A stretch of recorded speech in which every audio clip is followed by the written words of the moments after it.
Matchday video from Bulls and Red, our RB Leipzig podcast.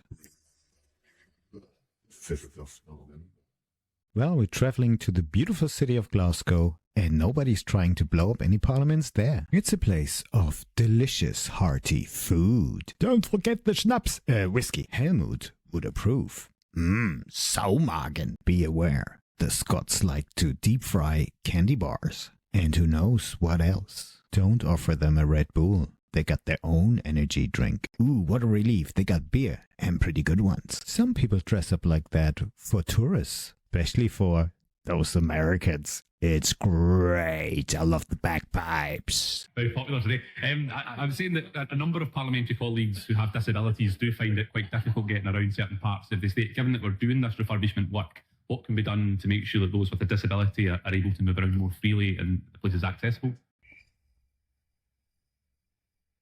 I'm sorry, it must be something to do with my Antipodean background. Could you please repeat the question, because I didn't follow it?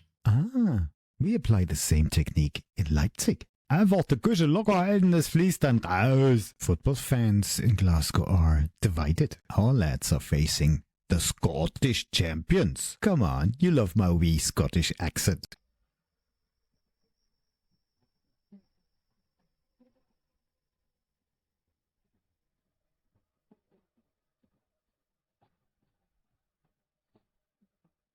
Last time our lads were visitors to Celtic Park, they won. And our secret weapon is there. Alright, Dave.